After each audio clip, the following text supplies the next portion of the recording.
Hi guys, welcome back to my channel. Today I have a book review for you. I want to do more book reviews, so expect them more because they're really fun and I love sharing with you guys how I feel about books. Because my main purpose is I want you guys to read and I want you guys to be just as excited as I am about books. So if you'd like to hear about The Push by Ashley Audrain, stay tuned.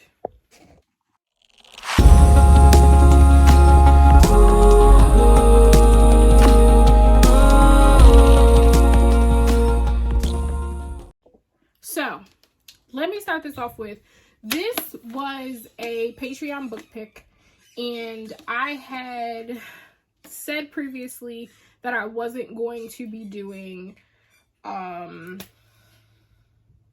wasn't going to review or talk about books that I read for the Patreon club on my channel because I feel like it's special to us, but I really have to make an exception for this book.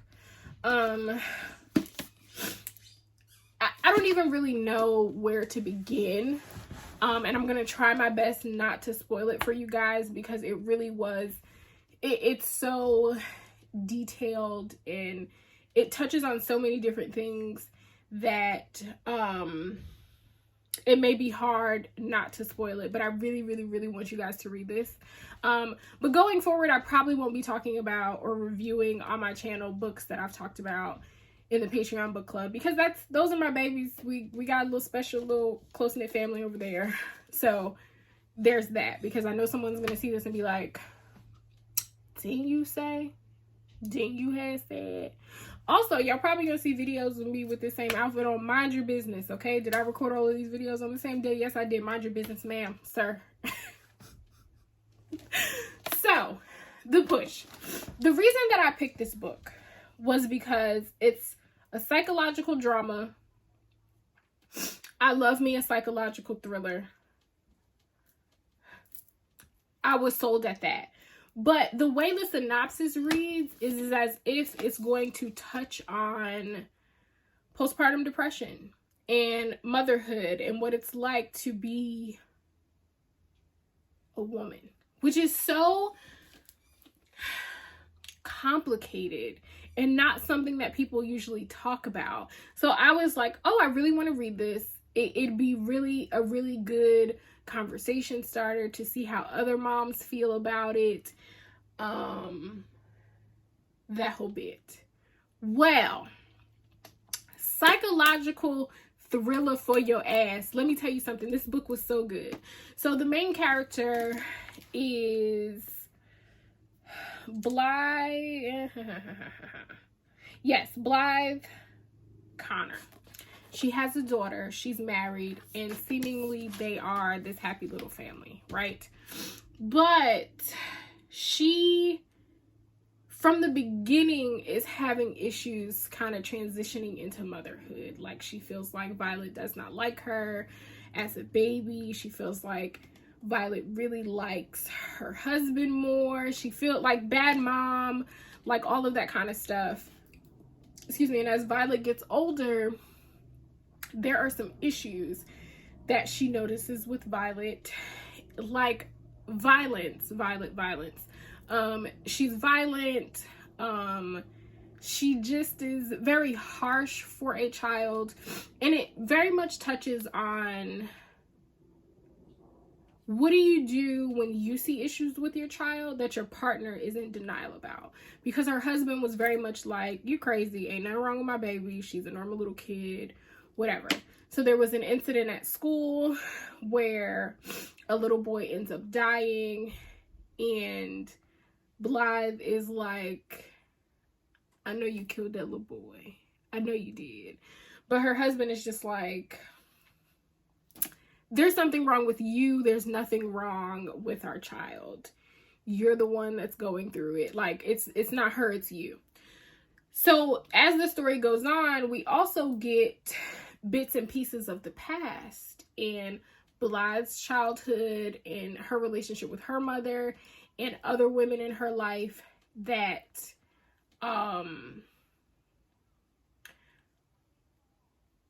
formed who she is. We also get some bits of her mother's mother.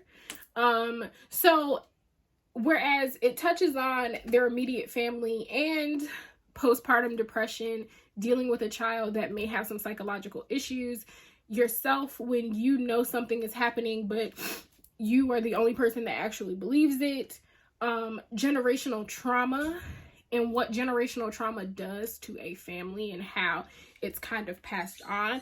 It just was so many layers to it that it's one of those reads where as soon as you think you have it figured out, you don't. Or at least the author Ashley did a very good job at reeling you back in and making you feel like you didn't know what you think you know. And I very much, while reading it, felt like I was blind. Like I could so relate to the different things that she was feeling. So then the story goes on and she has a son who she loves, right? She loves Violet, but that situation is a little touchy. So she comes along, a situation ends up happening, and it seems like Violet may have killed her son as well. So now she's grieving her son, and no one believes what she saw, right? Like, no one wants to believe that her daughter is this raging murderer, like she's trying to say, because she's so young. And she's telling her husband, like, maybe we should take her to therapy, like so on and so forth. They end up getting a divorce, and now she has to not only grieve her son, but now navigate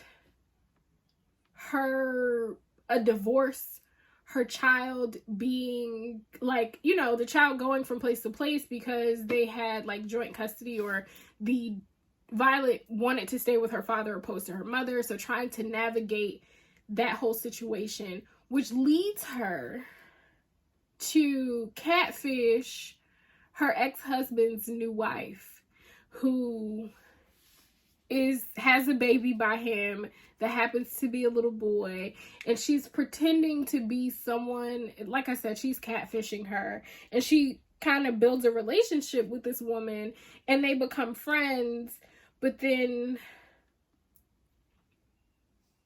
she hits the fan, for lack of better words, and her ex-husband finds out, and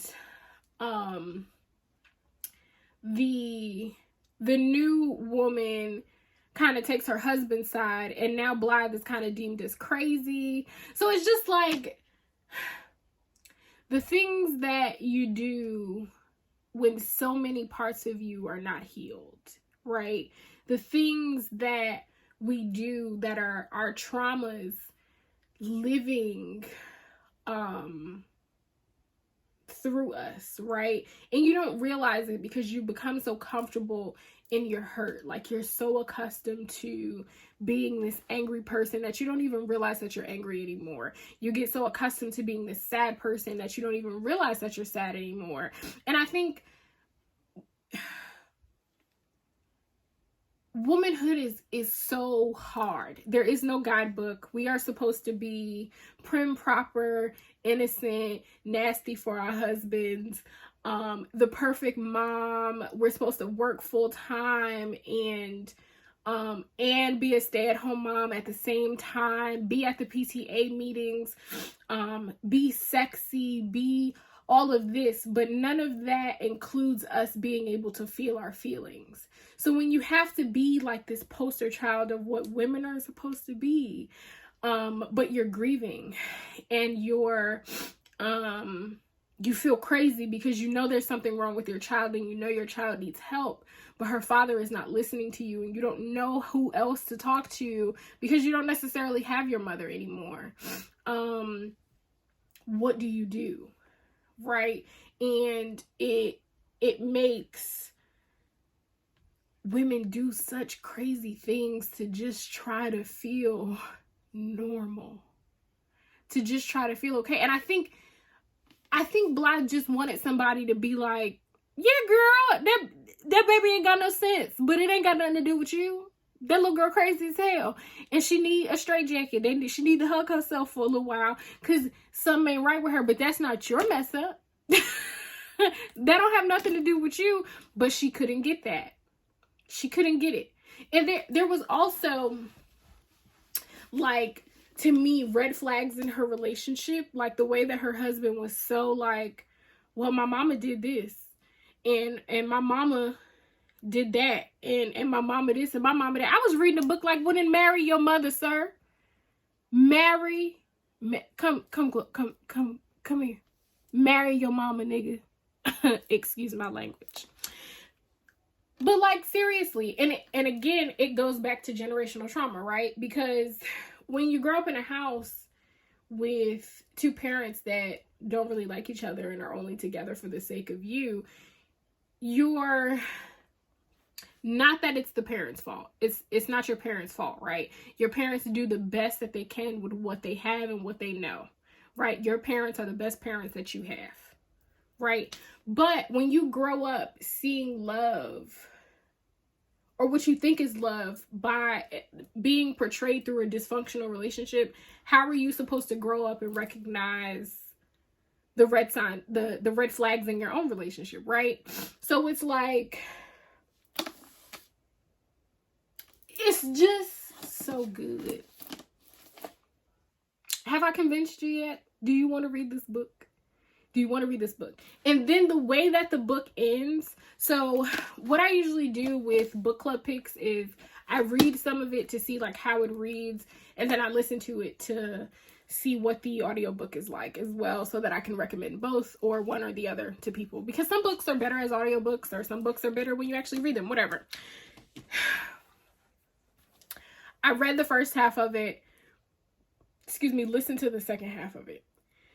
And when it gets to the end, I was like, did my phone die?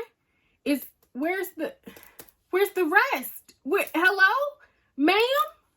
Where's the rest? If you follow me on Instagram, you will also know that I was in my Instagram stories like, Miss Ashley, ma'am, what did Jasmine Sullivan say? Don't forget to come and pick up what? Your feelings. Because I had feelings reading this book. And Miss Ashley needs to come and get her things, because these feelings don't belong to me, man. What am I supposed to do with all of this? But it was such a good book. And I think it touches on so many different, there's so many layers to it that I just wasn't expecting.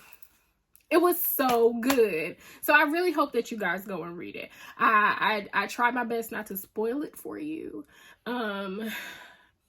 There's still so many things that I left out that you might be surprised by. So I really hope you guys go read it. If you do, let me know. If you've read it, down in the comments, let me know. What did you think about it? Did you love it? Did you hate it? If you did hate it, I want to hear that too. I love to hear everybody's thoughts, but definitely let me know. Don't forget to like, comment, subscribe before you leave, and share this video, and I will talk to you guys soon. I love you. Bye, guys.